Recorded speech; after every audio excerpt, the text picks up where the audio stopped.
Bonjour frères et sœurs, je salue tous les disciples du Seigneur Jésus-Christ.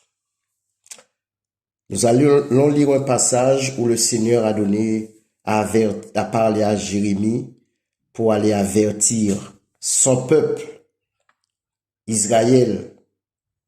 Amen. Et nous savons qu'il y a aussi la tribu de Juda et Jésus descend de la tribu de Juda, il est le lion de la tribu de Juda. Alors nous allons lire tout de suite ce passage et après le Seigneur va nous enseigner. La parole fut adressée à Jérémie de la part de l'Éternel en ces mots. Place-toi à la porte de la maison de l'Éternel. Et là publie cette parole et dit, écoutez la parole de l'Éternel, vous tous hommes de Juda qui entrez par ces portes pour adorer l'Éternel. Ainsi parle l'Éternel des armées, le Dieu d'Israël. Réformez vos voies et vos œuvres, et je vous laisserai demeurer dans ce lieu. Ne vous livrez pas à des espérances trompeuses en disant, c'est ici le temple de l'Éternel, le temple de l'Éternel, le temple de l'Éternel. Amen. Savons que Jérémie, c'était quelqu'un que le Seigneur a averti dès qu'il a appelé, il a averti de ne pas trembler. Et Jérémie a obéi au Seigneur. Bien que c'était Dieu, il y a des moments où il ne voulait pas parler. Il a averti le peuple. C'est vrai, Jérémie, nous savons que c'est le fils d'Ilkija, l'un des sacrificateurs d'Anatot dans la tribu de Benjamin. Et le Seigneur, avant même que le Seigneur donne le message, il lui dit, avant que je t'ai formé dans le ventre de ta mère, je te connaissais, et avant que tu sois sorti de ton sein, je t'avais consacré prophète des nations. Et nous savons que Jérémie a eu peur, et le Seigneur l'a dit, ne tremble pas, etc., etc. Et le Seigneur a avancé sa main pour toucher sa bouche, et le Seigneur a dit, je mets mes paroles dans ta bouche. Alors, disciples du Seigneur, vous qui avez la parole du Seigneur dans votre bouche, alors sachez que c'est la même mission qu'il a donnée à Jérémie qu'il nous donne. Enfin, il y a des cas particuliers, parce que le Seigneur nous envoie aux portes et nous allons comprendre. Alors, il nous dit de ne pas trembler. Je reprends le passage que j'ai lu dans Jérémie chapitre 7, et pour développer un peu par l'esprit. Il dit, la parole fut adressée à Jérémie de la part de l'Éternel en ces mots. Pas un homme, mais de la part de l'Éternel. Place-toi à la porte de la maison de l'Éternel. La maison de l'Éternel. Là, nous savons que à l'époque, là, c'était le bâtiment qu'il parlait. Mais maintenant, pour nous, la maison, c'est l'église, membre du corps. Et là, publie cette parole. Et dit, écoutez la parole de l'Éternel, vous tous, tout homme de Juda qui entrez par ces portes pour adorer l'Éternel. Et le Seigneur, par sa grâce, la porte là, comme il doit parler, il doit se placer à la porte, à côté de ses enfants, puisque c'est nous la maison, qui vivent dans le désordre, dans le péché, que ce soit dans les trains des arrêts de bus, etc. Chrétiens comme païens vont entendre, enfants de Dieu ou pas, et là, ils prendront garde. La porte là, c'est les oreilles. C'est nos oreilles, nous, la maison de Dieu, parce que nous sommes sa maison. Alors, nous devons entendre de nos oreilles, avec nos oreilles, ce que le Seigneur dit. La parole va entrer dans nos oreilles et arriver dans notre cœur. Verset 3. Ainsi parle l'Éternel des armées, le Dieu d'Israël. Mais nous savons, c'est le Dieu de ses disciples, de l'Église. Réformez vos voies et vos œuvres, et je vous laisserai demeurer dans ce lieu. Le Seigneur, c'est vrai, cette parole, lorsqu'on lit cette parole, Mais on voit à la venue de Jésus, il n'y a pas de différence. C'est le Seigneur qui parle, qu'on doit réformer nos voies, changement de vie et nos œuvres. Parce que abandonner le Seigneur pour faire ses propres œuvres, on n'ira pas au paradis si on meurt comme ça. Le Seigneur a préparé des bonnes œuvres pour nous afin que nous puissions les pratiquer. Et je vous laisserai demeurer dans ce lieu. C'est vrai, nous savons que c'est Canaan. C'était le pays autrefois que le Seigneur a donné, qui est devenu Jérusalem. Et pour que le Seigneur puisse nous garder le pays, la nouvelle Jérusalem, la Canaan céleste, le pays de délices, qu'on appelle aussi le jardin d'Éden, jardin de délices, eh bien, il faut réformer ses voies, faire de bonnes œuvres selon l'Esprit, marcher en conformité aux Saintes Écritures, car beaucoup font des œuvres, mais le Seigneur a préparé de bonnes œuvres avant même de nous créer pour que nous les pratiquions. Alors, tu veux rester dans le lieu, c'est un lieu merveilleux. Alors, ne meurs pas hors de Jérusalem. Un prophète ne doit pas mourir du Seigneur, bien sûr, un disciple, puisque un prophète c'est un disciple, ne doit pas mourir hors de Jérusalem, parce que il n'ira pas au paradis après la mort physique, frères et sœurs. Alors prenons conscience que la porte là, c'est nos oreilles. On va entendre la vérité. Beaucoup ne disent pas la vérité. On doit écouter, mettre en pratique, obéir tous ceux qui se disent être disciples du Seigneur. Le Seigneur parle. Nous devons aller partout avertir les gens. De plus en plus, les gens sont dans le péché, la nudité, dans la violence, dans les meurtres, dans les suicides. Et le Seigneur nous a avertis dans Marc et dans le livre de Matthieu, allez. Mais beaucoup restent chez eux. Que faire des recherches? Oui, il y a des sentinelles qui restent chez eux, mais un moment tu vas sortir. Oui, avec le téléphone, le Seigneur permet que des frères nous appellent et le Seigneur opère les guérisons par la prière. Il n'a pas changé. Mais écoute aussi quand lui, il te parle par son esprit et quand un autre te parle de la part du Seigneur. Verset 4, ne vous livrez pas à des espérances trompeuses.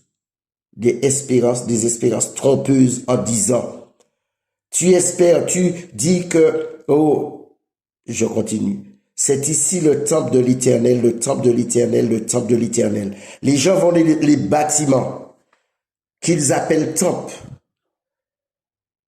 C'est l'espérance trompeuse parce que tu penses trouver Jésus là-bas, Yeshua, Amashia pour certains. Jésus-Christ de Nazareth n'est pas dans les temples faits de mains d'hommes. C'est une espérance trompeuse. Les gens pensent qu'ils vont rester dans le bâtiment qu'on appelle temple, adventiste, témoin de Jéhovah, évangélique, royaume, etc., qu'ils seront sauvés, que c'est là que Jésus va venir les chercher. Non. Parce que le temple, c'est toi. En esprit, alors, la parole va entrer par les portes, on se place tout près des gens pour qu'ils entendent, et on les dit la vérité, parce que ils sont la maison de Dieu, en esprit aussi, puisque l'église, c'est tout ensemble. Hein? Alors, c'est toi le temple, en esprit. Et comme si tu manges la sanctification, eh bien, tu es le temple, le des temples, membre de l'église, une église, eh bien, tu iras vers ceux qui vont dans ces bâtiments et qui espèrent que Jésus va et c'est là qu'ils seront sauvés. Alors, le Seigneur avertit et il dit, et ces gens-là sont violents, ceux qui se disent être disciples de Jésus qui sont dans les bâtiments. Même dans les trains, quand ils entendent que tu dis la vérité, frères et sœurs, pour eux, il faut prêcher l'amour de Christ sans dénoncer le péché. Comme une femme me disait, non, Dieu est amour, il faut parler de lui, mais sans dénoncer le péché, ça c'est juger. Non, on ne juge pas les gens, mais le péché qu'ils pratiquent, les mauvaises œuvres. Le Seigneur ne nous a pas dit de juger les gens. C'est pas à nous de décider qui ira en enfer ou au paradis.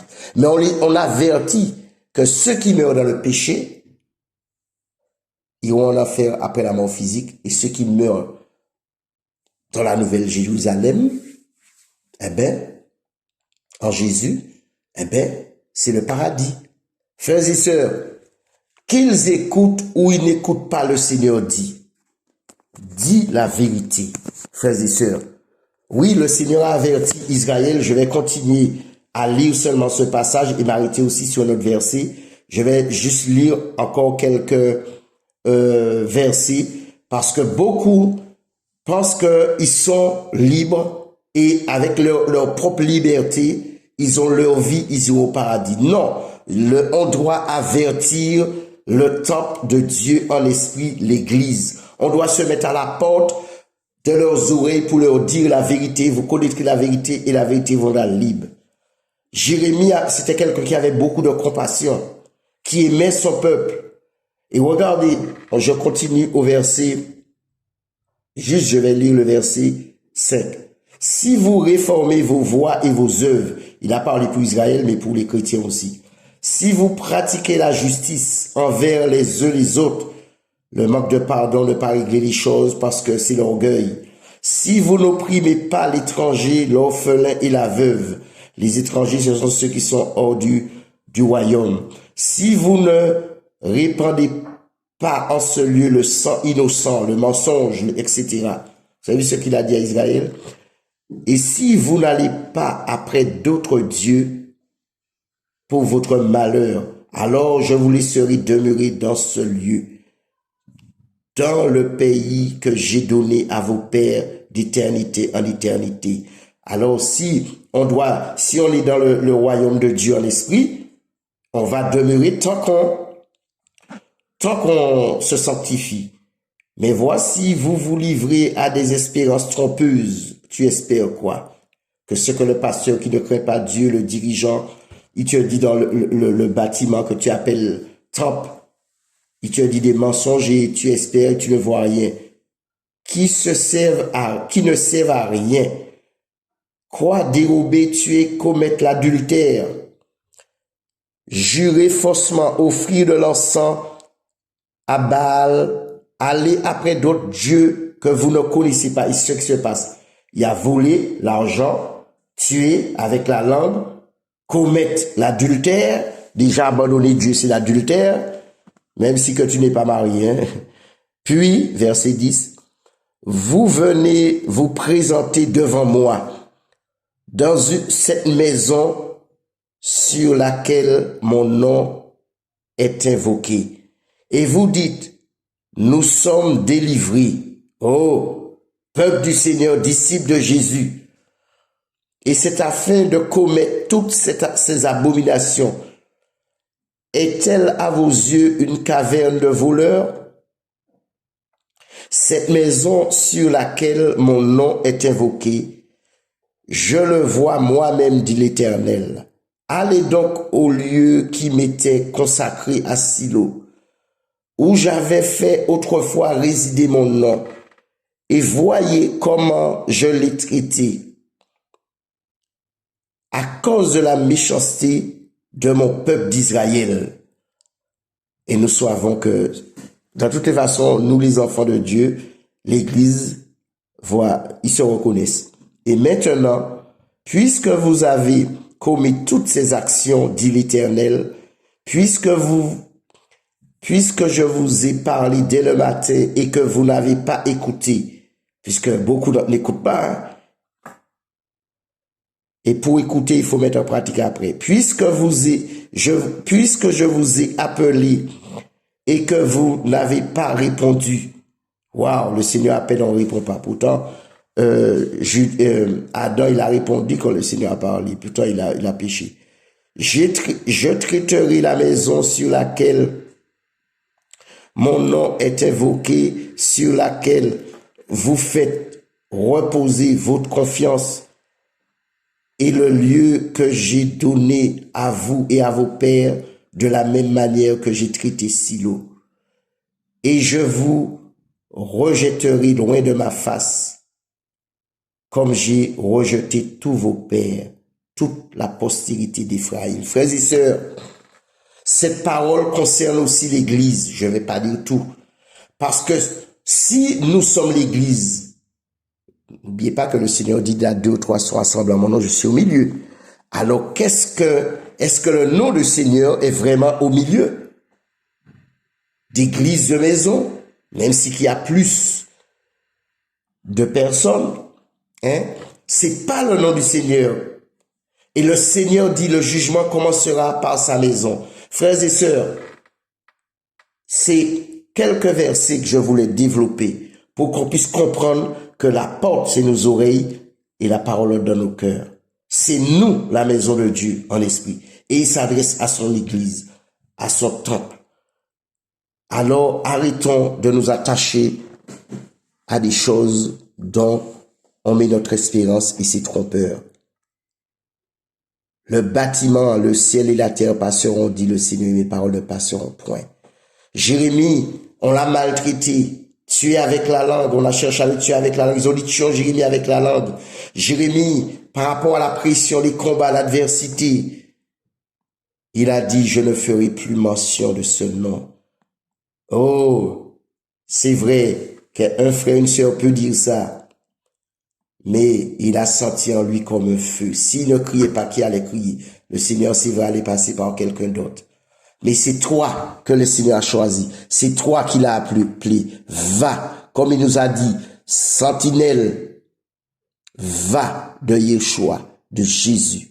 Sentinelle, disciple de Jésus, va, parle. Frères et sœurs, on intercède pour des gens que nous savons qui péchent volontairement. On est hypocrite. Et nous savons que les hypocrites n'hériteront pas le royaume. Tout ce que le Seigneur a décrit, interdit comme péché, c'est vrai qu'en lisant ce passage, tout n'est pas dedans.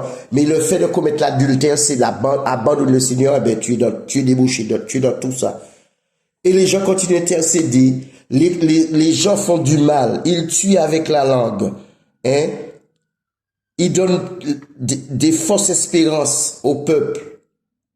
Et qu'est-ce qu'on dit? Alors, si tu sais que quelqu'un dit à quelqu'un que l'église c'est le bâtiment et le temple c'est le bâtiment, il faut lui dire la vérité. Tu lui dis pas la vérité, puis tu dis, ah non, c'est l'homme de Dieu, il reçoit de Dieu, c'est par lui que Dieu passe. Frères et sœurs, Dieu passe par qui il veut pour parler. Nous sommes tous hommes et femmes de Dieu.